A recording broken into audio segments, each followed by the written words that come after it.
수도권발 코로나 4차 대유행이 좀처럼 수그러들지 않고 있습니다. 전파력이 강한 델타 변이가 국내에서 우세종으로 자리 잡고 있어 정점이 어딘지조차 예측하기 어렵게 됐습니다. 그 때문에 코로나 발생 2년 차에 접어들면서 치료와 방역 일선에 있는 의료진과 공무원들의 피로감은 더욱 가중되고 있는데요. 오늘 시사톡톡에서는 코로나 장기화에 따른 한계 상황을 살펴보고 보완해야 할 부분은 무엇인지 논의하는 시간을 마련했습니다. 먼저 오늘 나와주신 두 분 패널 소개하겠습니다. 김대영 대구시 시민건강국장 나오셨습니다. 어서 오십시오. 네, 안녕하십니까. 이정현 코로나19 대구행동 공동집행위원장 나오셨습니다. 어서 오십시오. 안녕하십니까. 네. 지금 전국적으로 코로나가 물러설 기세가 아니고 지금 정도로 정점을 맞이하는 게 최대의 목표인 것 같은데요. 그거마저도 쉽지 않아 보입니다. 지금 코로나19 4차 대유행의 현황을 먼저 잠깐 짚어보고 우리 지역의 대응 방안과 지금 준비 상황을 한번 살펴보겠습니다. 지난 4차 대유행으로 8월에 확진자 수가 전국적으로 계속 증가를 하지 않았습니까? 네. 처음 보는 2,000명 이상 되는 일들이 벌어지기는 했는데 처음에는 수도권이 위험했는데 이제는 전국 어디를 가도 안전한 지역이 어딘지 찾기 힘들 정도의 상황까지 진행이 되고 말았습니다. 지금 대구 지역의 감염 재생산 지수, 그다음에 변이 바이러스 전파 상황 등 종합해서 지금 상황이 어떤 상황인지 국장님께서 먼저 정리를 잠깐 해주실까요? 네, 지금 전국적으로 코로나 4차 대유행이 유행하고 있고 그리고 또 저희 지역에서도 7월 이후에 확진자가 계속 증가 추세에 있습니다. 지난주 일평균 확진자 수는 한 65명 정도이고 최근 5일간만 봤을 때는 이제 51명으로 다소 조금 줄어들었지만 아직 방침할 수 있는 그런 상황은 아닌 것 같습니다. 네. 그 감염 재생산 지수는 저희 8월 둘째 주 0.9입니다. 전국은 1.1인데 다소 좀 낮습니다. 하지만은 지금 기존 바이러스보다 한 2.5배 이상 전파력이 빠르다는 델타 변이 바이러스가 저희 지역 환자의 90% 이상을 지금 차지하고 있어서 네. 지금 방심할 수 없는 좀 엄중한 상황이라고 그렇게 말씀드리겠습니다. 네, 우리 지역도 벌써 델타 변이 바이러스가 점유하고 있는 게 90% 이상이면 지금 앞으로 이제 감염을 우려해야 되는 코로나 바이러스는 대부분 델타라고 보면 되겠군요. 그렇습니다. 네, 지금 하루 확진자 수가 지금 나오고 있는 정도 50명에서 60명 내외 정도 이 정도면 우리 의료 체계가 감당할 수 있는 수준이라고 볼 수 있습니까? 네, 그렇습니다. 저희는 현재 병상 그 의료 체계에서는 일일 120명이 지속적으로 나오더라도 감당할 수 있는 그런 의료 체계를 마련하고 있습니다. 네, 현장에 계신 이정현 위원장님 보시기에는 지금 현재 우리 지역에서 발생하고 있는 숫자에서 느끼시는 어려움과 지금 국장님 말씀하신 120명 정도가 됐을 때 예상 가능한 어려움 어떻게 보십니까? 일단 그 작년에 이제 그 초기에 그 코로나 발생했을 때까지는 사실상 확진자의 20% 정도가 이제 병상으로 이렇게 입원하는 네. 경우였고요. 또 체중증 같은 경우에는 5% 정도. 그다음에 이제 치명률이 한 1, 2% 요렇게 이제 이렇게 통계가 나왔었어요. 네. 그런데 이제 이 백신 접종 이후에는 이 부분이 굉장히 어쨌든 중증도가 떨어지고 치명률도 지금 현재 최근에는 아마 0.18% 정도로 떨어져서 작년에 이제 그 입원 기간을 보면은 거의 3주였거든요. 작년 초기에는 평균 3주 입원해 있었는데 그 최근에 이제 어쨌든 뭐 작년 후반기부터였죠. 퇴원 기준을 완화했고 또 완화시켜도 됐던 부분이어서 최근에는 10일 만에 거의 대부분 이제 퇴원을 합니다. 네. 그러다 보니까 전체 어떤 코로나 전담 병상 또 회전율이 굉장히 빨라졌는 거죠. 병상 숫자 자체가 뭐 물리적으로 증가한 건 아니지만 회전율이 빨라져서 그렇죠. 그만큼 상대적으로 이제 수용할 수 있는 네네네. 인원은 늘어났다. 네네. 수도권 지역에서는 보도에 흔히 나오지 않습니까? 더 이상 이제 수용이 불가능해서 아주 경증 같으면 자택에서 그냥 자택에서 치료를 하는 자택 대기 환자가 속출한다고 하는데 우리도 이런 경우를 대비해서 워낙 작년에 우리가 심하게 겪었기 때문에 이 준비는 네. 미리미리 대비를 하시는 것 같은데 동구에 한 곳이 지금 생활치료센터가 있는데 이것 이외에 한 곳을 더 확보하지 않았습니까? 네. 이 더 확보한 생활치료센터 규모 어느 정도인지 소개를 먼저 좀 해주시죠.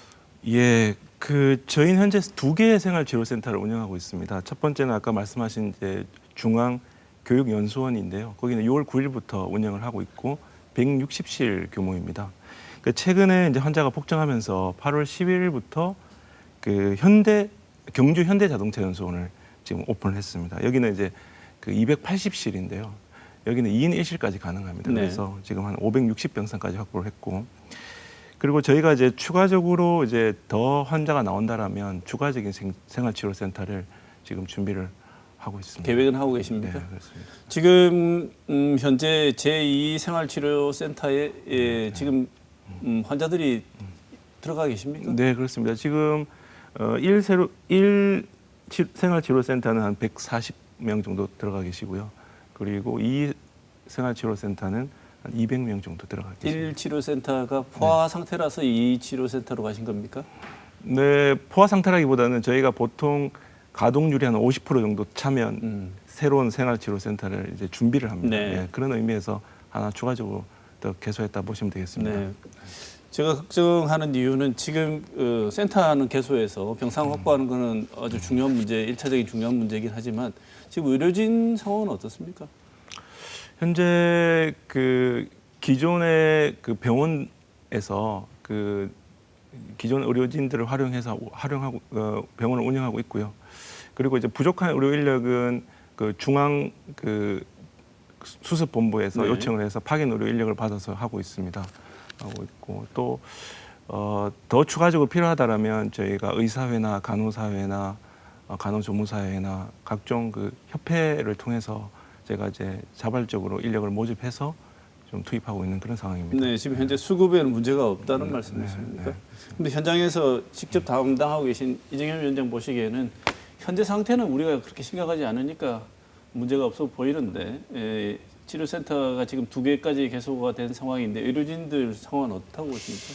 예, 그 생활치료센터를 열거나 또는 어떤 병상을 준비하는 부분은 물론 이 부분도 이제 어렵다면 어려울 수 있는데 그래도 어쨌든 이 부분은 그 사람을 준비하는 의료진을 준비하는 것보다는 좀 쉬운 것이 아닌가 좀 생각을 하고요.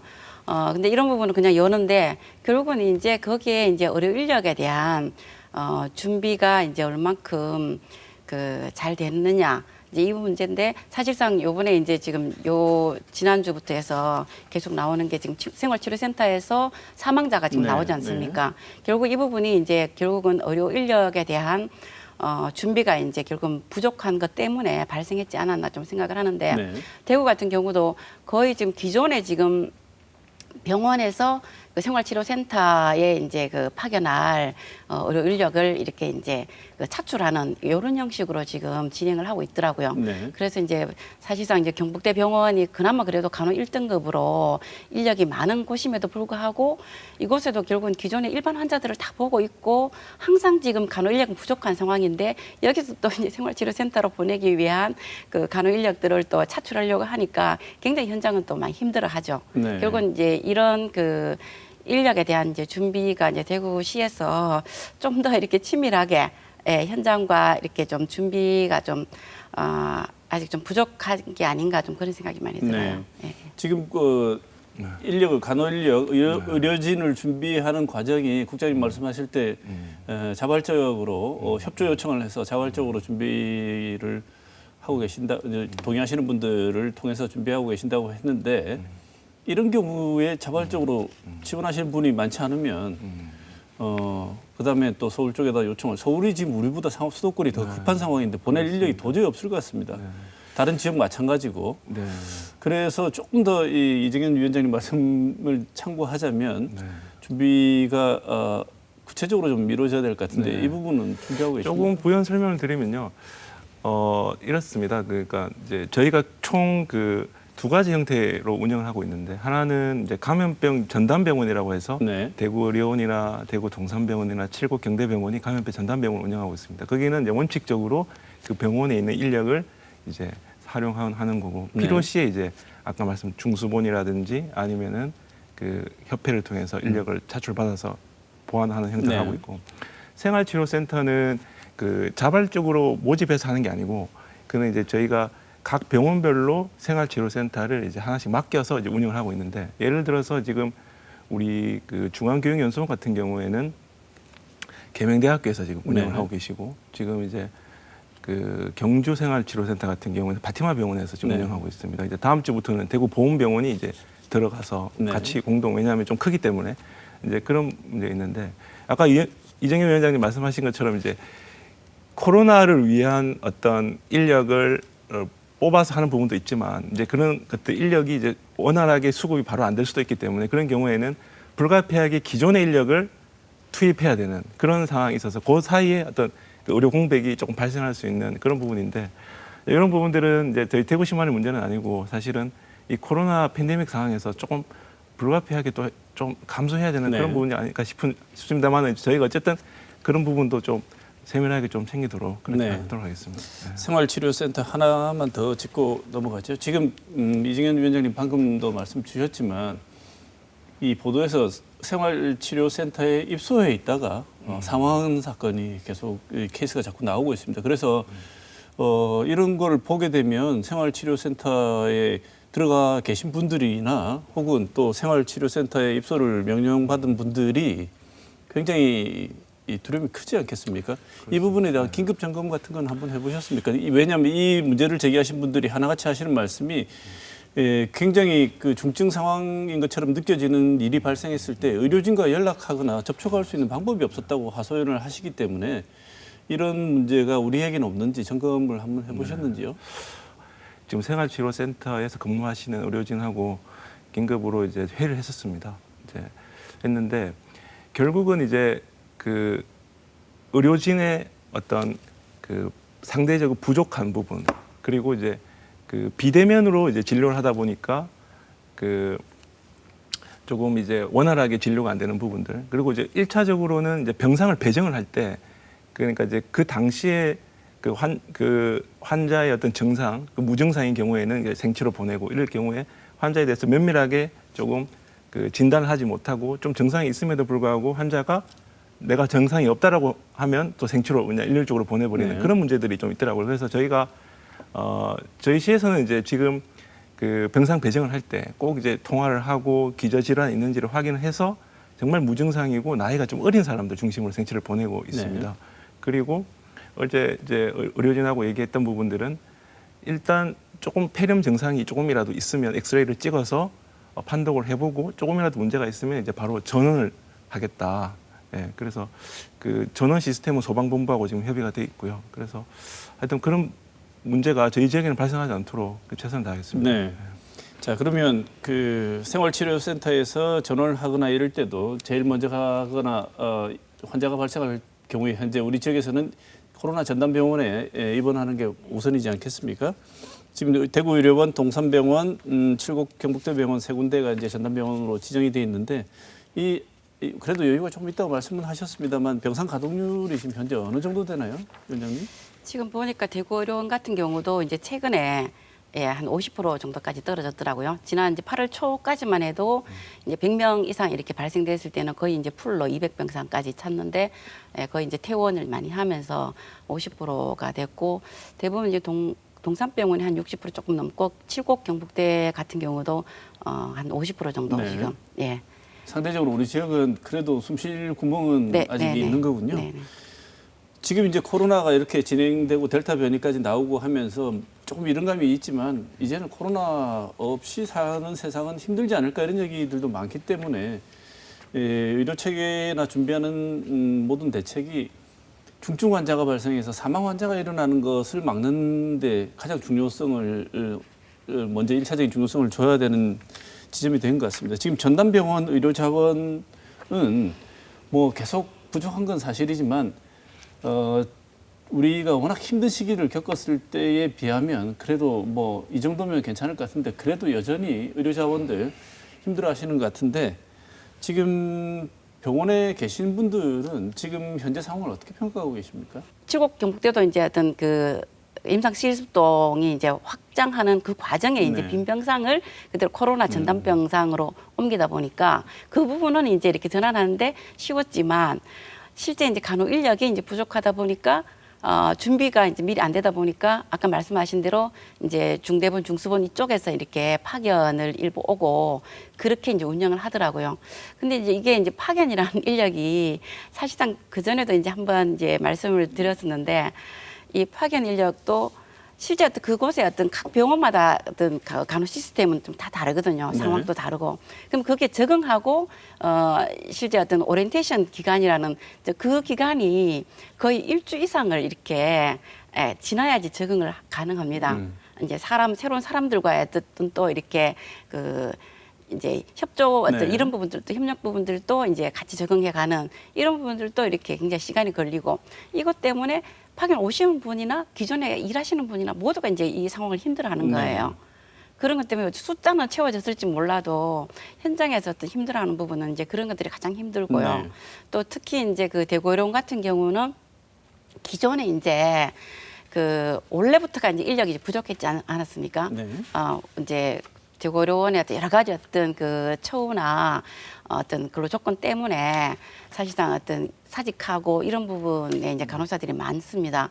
그래서 이제 병상이 한 50% 정도가 이제 이렇게 빌 때는 그래도 그나마 이렇게 이제 기존 인력으로 이렇게 가능한데 풀로 이렇게 찰 경우는 원래 부족한 인력에 코로나 때문에 사실상 더 이제 또 이렇게 힘든 어떤 이런 상황에서 이렇게 많이 힘들어 해가지고 대구의료원 같은 경우는 뭐 과거에는 신규 간호사들이 사직했다면은 최근에 와서는 장기화되어지면서 사실상 고연차들까지도 이제 사직이 이어진다라는 좀 그런 네. 이야기를 해요. 네. 너무 네. 지치셨군요. 네네네.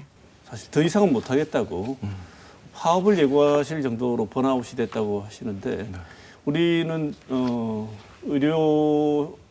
코로나 영웅 이런 칭호보다도 한번 쉴 수 있는 휴식 시간이 필요하다고 말씀하신 걸 들으면서 정말 마음이 너무 안 좋고 마음이 아팠습니다. 근데 더 문제는 위원장님 이정현 위원장님 말씀하실 때 보면 고참 간호사들, 오래된 숙련된 간호사들마저도 이제는 떠나는 사람들이 있다고 말씀을 하셨는데 지금 인력 교체 주기가 굉장히 짧습니까? 거의 신규 이제 간호사들 사직률은 거의 50% 가까이 이제 되거든요. 들어오자마자 기간은 예, 얼마 정도? 1년 내에 이제 1년 내에 사직하는 50%? 예.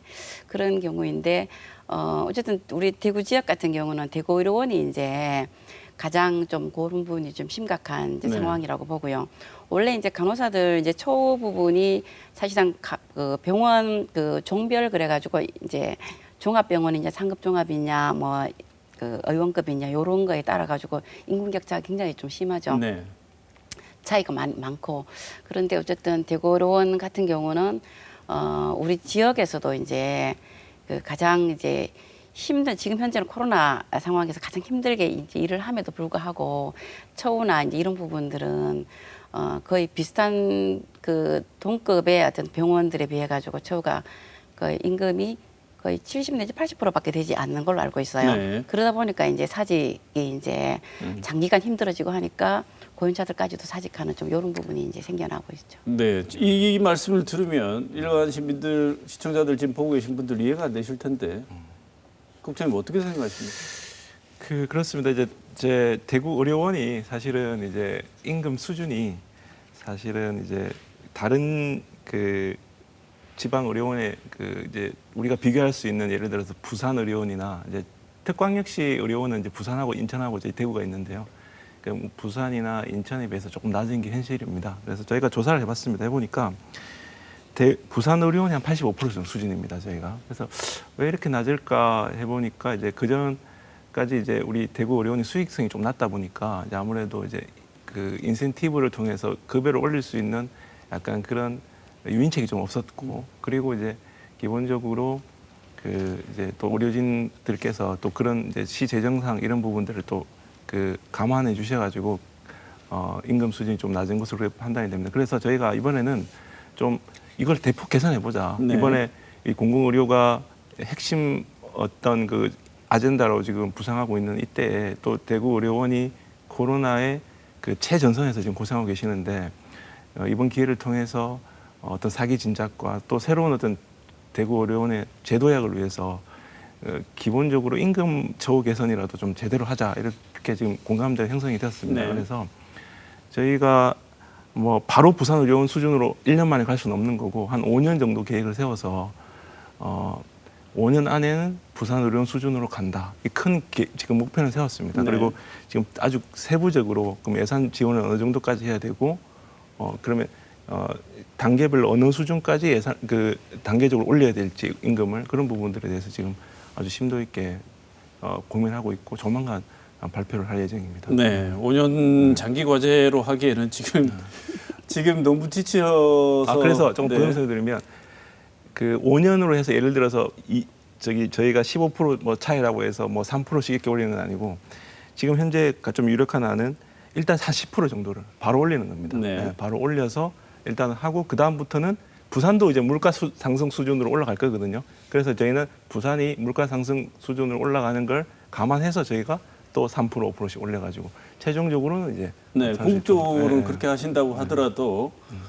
지금 상황이 코로나 상황에서 지금 최일선에서 가장 힘든 시간을 보내고 계신 분들한테 특별히 인센티브 정도를 책정할 수 있는 방법은 없나요? 네.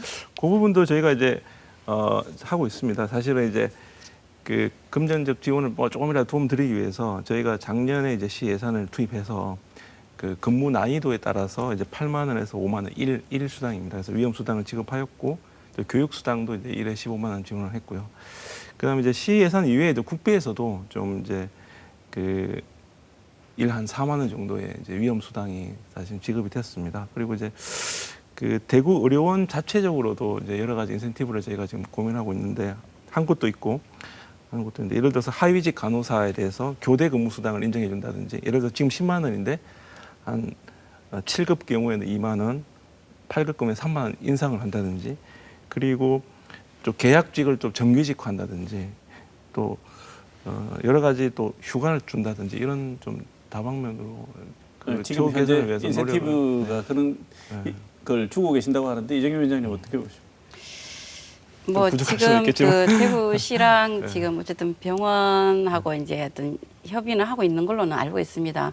그런데 지금 그 간호사 인력을 보면은 기존에도 이제 그 이게 간호사 티오가 많은 편은 아니었었어요. 한 220명 정도로 이제 470병상에 그렇게 이제 있었는데 거의 그 이직률이 이제 굉장히 높더라고요. 30% 가까이가 네. 됐어요. 사직률이. 그런데 현재 그러면은 사직을 하고 한 자리에 그럼 다시 들어오느냐? 들어오는 간호사가 지금 별로 없는 거예요. 그럼 감소하고 있는 중입니까? 네, 예. 지금? 그래서 지금 현재도 아마 그 결혼 자리가 간호사 빈 자리가 거의 30개 정도가 비어 있다라는 좀 이야기를 들었어요. 네, 그럼 대구 의료원은 그렇죠. 간호사 수가 계속 감소하는 예, 중입니까? 예. 그런 상태인데 또 당장 신규 간호사를 많이 이렇게 뽑아도 들어온다 해도 이 신규 간호사를 또 교육을 시켜야 되지 그렇죠. 않습니까? 그럼 네. 교육시킬 사람도 없는 거예요. 그래서 근데 이제 이제 어떤 뭐 휴가를 죄송합니다만 이제 이제 그거, 이야기를 네. 해도 그게 이제 휴가를 조금, 들어가도 네. 사실 뭔가 사람이 있어야지 인력이 있어야지 휴가를 이제 갈 수 있는데 사람이 없어서 휴가도 이제 못 가는 상황이고 그런데 이제 얼마 전에 이제 제가 어떤 그 기사의 인터뷰를 보고 저는 좀 깜짝 놀랐던 게 사실상 거기에 이제 어떤 코로나 병상과 응급실을 보면서 그게 또 이제 선별 진료소까지 운영하지 않습니까? 네. 이제 이런 부분을 이제 원래 그 인력이 적지 않았다. 운영의 묘를 갖다가 이제 잘 살려서 하면은 되는데라는 어떤 그런 이제 어떤 관리자 쪽에서 이제 인터뷰를 했길래 운영의 묘도 인력이 넉넉하게 있어야 운영의 묘를 살릴 수 있거든요. 운영의 묘를 얘기하시는 관리자를 조금 초빙해서 부연 설명해 드려도 될까요? 운영을 하라고 하시면 뭐 묘가 너무 이제 나올지도 단편적인 부분인데 사실은 이제 그렇습니다. 간호 인력이 사실 전국적으로 부족합니다. 이게 대구 의료원이 조금 사실은 이직률이 좀 더 많은 건 사실인데 전국적으로 이제 종합병원 같은 경우는 20% 이상 이직률 기본적으로 있습니다. 네. 간호 인력이 부족하기 때문에 왜냐하면 간호 인력들은 조금이라도 좋은 더 좋은 이제 병원으로 가려고 하는 욕구가 있기 때문에 그렇고요. 그래서 사실 이제 그 대구 의료원이 이제 이직률이 높은 건 사실이고요. 이제 그 이유를 이제 판단해 보면 코로나 상황에서 누구라도 코로나 환자를 보기 쉽지 않지 않습니까? 그러니까 보니까 아무래도 대구 의료원에 간호사를 안 하더라도 다른 데 갔었더라도 이제 그 많은 그 대우를 받을 수 있기 때문에 이제 그런 건데 사실 대구 의료원만 해도 장점도 있습니다. 공공병원이기 때문에 민간 병원과의 다른 어떤 그런 장점도 있고요. 그래서 저희가 그거를 부족한 점도 당연히 알고 있고 근데 그거를 방치하고 있지는 않습니다. 세상 뽑으려고 노력은 하고 이제 하는데 여러 가지 아까 말씀드린 것처럼 처우가 좀 부족한 부분이 있으니 이제 그런 부분도 개선해 나가면서 또 최대한 간호 인력들을 많이 뽑고 우리 또 처우도 개선하고 이렇게 하도록 하겠습니다. 네. 뭐 충분히 고충은 두 쪽 다 짐작이 됩니다만 그래도 저는 현장에 계신 분들이 제일 힘들지 않을까 싶습니다. 운용의 묘를 발휘해서 휴가를 가시면 되는데 휴가를 갈 인력이 안 돼서 인센티브도 좋고 다 좋지만 사람이 1년 반 이상 쉬지 못하고 일을 하게 되면 돈이고 뭐고 다 싫어지는 상황 아니겠습니까? 사명감이고 뭐고 다 그냥 그저 한번 편히 며칠이라도 쉬었으면 좋겠다는 생각만 드는 게 사실일 텐데 이런 점도 고려를 좀 해주셨으면 좋겠다는 말씀을 드리고 싶습니다. 그래서 아마 또 파업을 예고하신 것 같은데 이 문제는 비단 우리 지역만의 문제가 아니라 공공기관 전부의 문제라고도 하시고 그다음에 우리가 제2공공의료원을 준비하는 상황에서 지금 있는 의료원도 운영이 이런 상황이면 병원 짓는다고 해결될 일이 아니다는 생각이 들어서 그 지점은 또 한번 진지하게 고민을 시당국이 해 주셨으면 좋겠습니다. 짧게 선별진료소하고 구급대원들 역시 마찬가지죠. 힘들죠. 지금 그나마 날씨가 조금 선선해져서 다행인데 우리 지역이 더위로 워낙 더운 지역인데 거기에 방호복 입고 검사하시고 그다음에 사람 검사하는 숫자는 계속 늘어나고 이랬던 상황에서 힘드셨을 것 같은데 이분들에 대한 뭐 고충 그다음에 지원에 대해서는 또 시에서 어떻게 준비하고 대처를 하시는지요? 예, 지금 뭐 말씀하신 것처럼 이제 사실 코로나 방역의 핵심이 검사입니다. 검사를 해서 빨리 자가격리를 시키고 이 퍼지는 걸 막아야 되기 때문에. 근데 검사의 핵심은 또 선별 진료소고 그래서 이게 코로나 방역을 강화하면 할수록 검사를 많이 서로 늘려야 됩니다. 그래야 이제 이게 막을 수가 있는데 그렇기 때문에 저희가 그 검사소를 지금 이제 그 보건소 8개 그리고 이제 의료기관 12개에서 총 20개 하고 있고 또 이제 임시 선별 진료소라고 해서 원래 안 하는 그 국제보상공원이라든지 두류공원 야구장 그리고 수성 대구 스타디움 3개 지금 하고 있고 그다음에 이제 동대구역에도 지금 또 하나 하고 있거든요. 그러니까 이렇게 하다 보니까 아무래도 이제 의료진들께서 너무 힘들어하시고 또 저희 이제 당국에서는 어쩔 수 없이 해야 되는 부분이고 그래서 너무 죄송스럽고 그런데 그래도 묵묵히 일을 해주고 계시고 저희가 이제 그 어떤 좀 부족하지만 저희가 이제 그 여러 가지 시민단체들한테 좀 물품을 받아서 아이스 머플러라든지 그리고 또 냉각조끼라든지 또 그늘막도 좀 쳐드리고 냉방장치도 설치하고 있는데 아직도 부족합니다 사실. 그리고 저희가 최근에는 이제 폭염 기간 동안에는 1시부터 3시까지는 그 검사를 하지 않습니다. 그 시민들도 오시기 힘들고 의료진도 힘들기 때문에 그런 조치들을 좀 하고 있다 그런 말씀드리고 지금 방금 말씀하셨는데 그 코로나는 퍼지는 걸 막는 게 제일 중요하다는데 역학조사는 충분하다고 보십니까?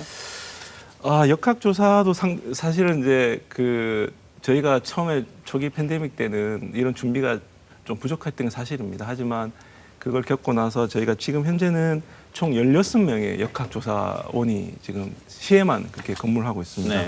그리고 그 감염병 관리 지원단이라는 이제 걸 운영하고 있는데 거기서도 지금 한 9명이 들어와서 총 25명이 역학조사를 하고 있고 이제 구군에서도 역학조사원들이 한 12명이 있습니다.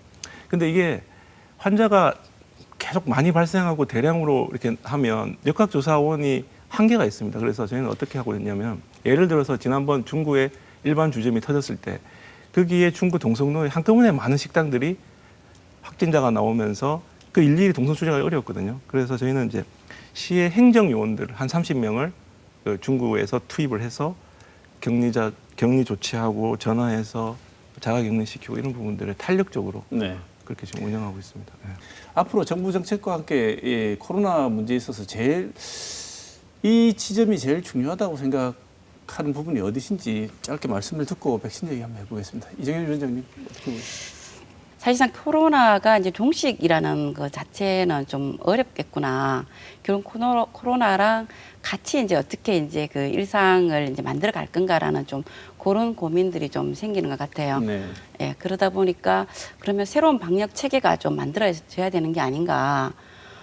거기에 따라서 그러면은 사실상 어떤 그 의료 체계도 그러면 뭔가 달라져야 되는데 의료 체계에 대한 준비도 그러면은 지금처럼 이렇게 이제 되어서는 좀 안 된다. 계속 지금 인력 문제에 대한 부분이 의료 인력에 대한 이 부분은 그 방역 체계가 이제 의료 체계가 달라져도 그에 따른 어떤 그 전문적인 어떤 그런 그 의료 인력 부분에 대한 게 이제 준비가 제대로 이제 돼야 되는 게 아닌가 생각합니다. 국장님, 시당국도 지금 코로나 대응 입장에 약간의 변화가 있습니까? 저희 생각은 이제 원래 이제 정부에서 이제 백신 접종을 70% 국민이 이제 2차 접종 완료 70% 하게 되면 이제 집단 면역이 될 것이다 이렇게 생각하고 지금 이제 추진을 하고 있는데 조금 이걸 조금 바꿔야 되지 않을까 그런 생각을 하고 있습니다. 왜 그런가 하면 그 델타 변이 때문에 처음에 70%라고 했던 이유는 이제 감염 재생산 지수가 그 한 2에서 3 정도라고 봤거든요. 처음에 초기에 그 변이의 어떤 감염 재생산 지수는. 근데 지금 델타 변이는 2.5배가 빠르고 그렇다 보면은 거의 감염 재생산 지수가 6에서 7까지 갈 수 있다. 그렇게 되면 이걸 집단 면역을 하기 위해서는 70% 백신 접종으로는 좀 힘들다. 그리고 이제 그거를 조금 정부가 상향 조정해야 되지 않나 이라는 이제 전문가들의 조심스러운 의견들이 지금 나오고 있는 그런 상황입니다. 지금 뭐 거의 뭐 종식이란 말은 꿈인 것 같고요. 거의 같이 살 수밖에 없는 상황이 되는 것 같기는 한데 이런 상황에서 역시 맨 마지막에 대안 혹은 답, 현실적인 답은 백신 접종밖에 없지 않습니까? 지금 우리 지역 백신 접종 상황이 어느 정도인지요? 지금 저희 그 백신은 현재 시민들 1차 접종은 한 45% 정도 시민들이 하셨습니다. 그리고 2차 접종은 한 19% 정도 하셨고요. 그래서 결국은 저는 그게 두 가지로 보는데 하나는 또 사회적 거리두기를 통해서 그 사회적인 면역을 만드는 부분 아니면은 이제 두 가지는 이제 백신 접종을 통해서 이제 면역을 해야 되는데 저희가 사회적 거리두기로 통해서는 면역이 어렵다는 걸 지금 증명하고 있지 않습니까? 네. 지금까지 노력했지만 델타 변이가 나오고 그래서 결국은 이 사회적 거리두기를 4단계 뭐 올린다 하더라도 바이러스가 제로까지 가기는 어려운 상황이라서 그러면 결국은 핵심은 백신이다. 그래서 백신을 일단 시민들께서 최대한 많이 맞고 그거를 한 80% 수준 이상까지 가야 그 다음부터 위드 코로나의 어떤 그런 대안들에 대한 논의가 될 수 있지 않을까 했던 그런 생각하고 있습니다. 우리 지역에서 좀 백신 좀 활발하게 맞게 하기 위해서 지금도 뭐 그렇게 다른 지역에 비해서 크게 떨어지는 상황은 아니지 않습니까? 많이 떨어집니까? 그렇습니다. 초창기에 저희가 조금 떨어지다 보니까 한 2% 정도 차이가 납니다. 전국하고. 그런데 이제 그 이후로는 계속 이제 따라가고 있는 그런 상황이고요. 저희가 여러 가지 이제 백신 접종률 향상을 위해서 노력을 하고 있습니다. 예를 들어서 또 예약을 좀 편안하게 하시기 위해서 저희가 뭐 콜센터를 운영한다든지 아니면 뭐 또 어떤 홍보를 한다든지 그러면 좀 노약자들이 편하게 갈 수 있도록 이동 편의를 제공한다든지 또 이상 반응 대응 체계를 강화한다든지 이런 것들을 하고 있는데 사실은 이제 그 시민들이 원할 때 즉시 이제 맞을 수 있는 백신 공급이 제대로 돼야 되기 때문에 저희가 이제 백신 공급 문제는 이제 지자체 수준에서 할 수 있는 그 일이 아니라서 제가 좀 안타깝긴 하지만 어쨌든 그 노력하도록 하겠습니다. 네. 제가 하나만 더 여기서 질문 드리고 싶은 거는 많은 분들이 백신 접종 이후에 일어나는 이상 반응에 대해서 고민하지 않으십니까? 지금 그게 걱정이시고 그래서 일부 젊은 층들은 안 맞겠다고 하는 분들도 계신데 대구 지역에서 오늘 내가 백신을 맞고 오늘 저녁에 몸이 이상하다. 그럼 시간에 상관없이 언제든지 전화하면 전화를 통해서 긴급 콜을 통해서 향후 어떻게 대처해야 될지 지원받을 수 있는 시스템이 돼 있습니까? 예, 저희는 일단은 만약에 백신을 맞으시고 조금 이상 반응이 있다 하시면은 이제 일단 의료기관으로 연락해야 됩니다. 예. 네. 의료기관에 연락해서 빨리 응급실로 가셔야 됩니다. 예, 응급실로 가셔서 진료를 받으시면 의료기관에서 진단을 해보고 아주 경미하거나 뭐 두통이나 뭐 열이 나게 하면 거기서 해결이 되는 거고요. 이게 아니라 약간 이상 반응으로 좀 중증으로 갈 것 같다 하면 의료기관이 이제 신고를 하도록 되어 있습니다. 그 절차는 저도 알고 있는데 걱정하시는 분들은 나이 연세가 드시고 하신 분들 같은 경우에 예를 들면 뭐 대구시 코로나 전용 응급 콜 센터까지는 아니라도 응급 전화라도 만들어서 이 전화를 하면 이 전화한 센터에서 응급 의료기관에서 연락하고 방문할 수 있는 일정을 어레인지 해준다든지 이런 걸 하면 얼마나 이 상대적으로 다른 거 알 필요 없이 내 어디 전화해서 어떻게 뭐 상담하거나 응급실을 가거나 이런 절차가 내가 당장 이상 반응이라고 느끼면 많은 분들이 당황을 하거든요. 그 센터 하나를 만들어 준다는 게 많은 그 접종에 인센티브를 줄 것 같은데 우리가 기본적으로 아까 말씀드린 콜센터 그리고 119 다양하게 지금 이제 연락할 수 있는 채널이 되어 있거든요. 그래서 연락해서 제가 생각할 때 제일 좋은 건 119 같습니다. 119 연락하시면 바로 자기 증상에 대해서 병원으로 이송이 되고 거기서 내가 좀 더 문제가 생기시면 의료기관을 통해서 이상 반응 신고가 들어오게 됩니다. 그러면 저희가 그걸 조사해서 피해 보상이나 이제 이런 쪽으로 진행하게 되거든요. 네. 그래서 너무 걱정 안 하셔도 제 생각에는. 네. 네. 지금 그렇습니다. 지금 우리 지역은 이것을 논의하기는 아직까지는 상황이 괜찮은 것 같은데 우리 시당국은 현재로서는 자가치료 고려하고 있지 않으시죠? 코로나의 어떤 그 치명률이 감기 독감 수준은 좀 떨어져야 된다. 그래야 자가치료가 가능하다. 그래서 지금 이제 국가에서 발표하고 있는 치명률이 0.94 정도 되거든요. 네. 근데 독감은 0.05에서 0.1%입니다. 그러니까 아직까지는 치명률이 코로나가 높다. 그런데 이런 상황에서 자가치료를 한다라고 하면 시민들께 어떤 그 확률적으로는 사망자가 더 늘어날 수 있고 그렇기 때문에 집단 면역이 어느 정도 형성이 되고 또 코로나의 치명률이 백신을 많이 맞으면 치명률이 떨어지거든요. 그러니까 떨어뜨리고 나서 아 그러면 독감 수준이니까 이제는 자가치료나 이런 부분들을 고려할 수 있지 않을까 이런 생각이 네. 듭니다. 위원장님 보시기에도 아직 우리 지역은 자가치료 단계까지 갈 상황은 아닌 거죠? 말씀하셨듯이 자가치료를 한다 하더라도 전제돼야 될 부분이 실제 이제 그 지금은 더 불안해질 것 같아요. 생활치료센터에서도 의료진을 지금 만나기 어려웠고, 네. 그러면 내가 여기서 그러면은 더 어떤 그 증상이 악화되었을 때 어느 병원으로 어떻게 이제 들어갈 건지에 대한 어떤 그런 어떤 그 시스템이 지금 안 짜져 있는 상태에서 집에 있으면은 더더욱 이제 불안해지는 것 때문에 사실상 그 자가치료는 또 더 힘들어지지 않은가 생각이 들어요. 네. 예, 여기서 제가 조금만 더 보여드리고 싶은 사실은 저희가 해야 될 일이긴 하지만 이제 자가치료에 대해서 저희가 그 지금 자가치료가 하고 있는 데가 있습니다. 경기도가 지금 자가치료를 아주 제일 열심히 하고 있는데 그 현재 이제 자가치료를 하고 있는 전국 대상을 조사해 보니까 한 1,700명 정도가 자가치료를 지금까지 했고 이제 해제된 사람도 있고 그런데 이게 지금 법적으로는 자가치료가 그 12세 이하의 소아 환자나 소아의 보호자 그리고 이제 성인 1인 가구 이렇게 되어 있습니다. 그래서 그러면 이제 우리가 아까 말씀하신 것처럼 위드 코로나 시대에 자가치료로 가야 된다. 그러면 우리는 어떻게 할 수 있을까에 대해서 저희가 준비를 하고 있는데 예를 들어서 이제 고민을 해야 될 부분이 그러면 대상은 어떻게 선정할 것인가. 예를 들어서 그럼 20대, 30대만 할 것이냐, 50대까지 넓힐 것이냐 이런 부분도 고민해 봐야 되고 이 거주 환경이 좀 격리 안에서 좀 안정적으로 될 수 있는 예를 들어서 고시원이라든지 공동이용시설이나 이렇게 방에서 왔다 갔다 할 수 있는 그런 또 쉐어하우스 이런 데는 좀 어렵지 않나 이런 생각도 좀 갖고 있고 그리고 또 24시간 의료진하고 또 이 연락이 되어야 응급을 치료할 수 있는 그런 시스템도 돼야 되고 그리고 이제 그 또 다른 사람 이분들이 이제 다른 장소로 이탈한다든지 아니면 외부인 방문한다 이런 걸 또 막을 수 있는 관리 시스템도 돼야 되고 그래서 조금 이제 좀 더 고민을 해보고 여러 가지 좀 해야 될 일이 좀 많을 것 같습니다. 네.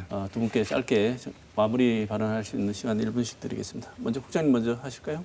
네. 지금 코로나가 1년 반이 지나가고 있습니다. 그 여전히 전 세계적으로 팬데믹이고 우리 대한민국도 아주 힘든 상황입니다.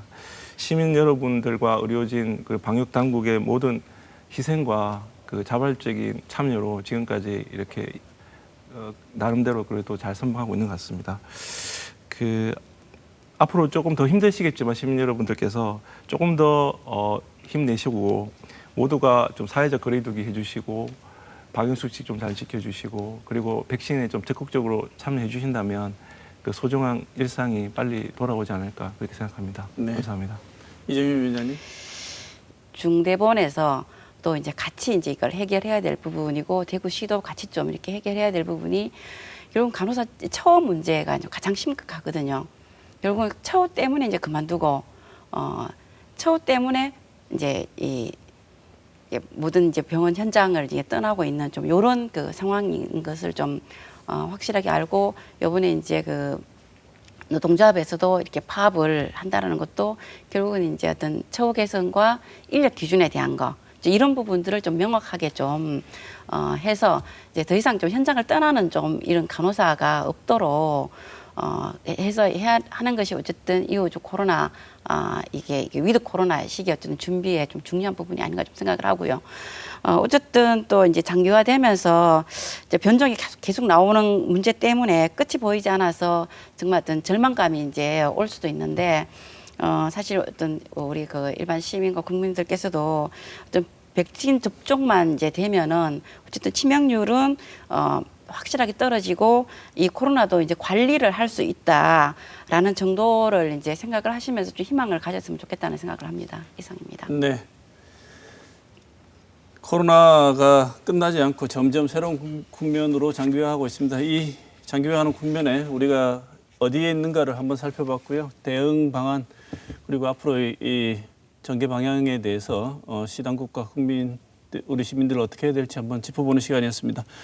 오늘 토론 김대영 대구시 시민건강국장 그리고 이정현 코로나19 대구행동 공동집행위원장 두 분 모시고 좋은 말씀 들었습니다. 두 분 말씀 감사드립니다. 고맙습니다.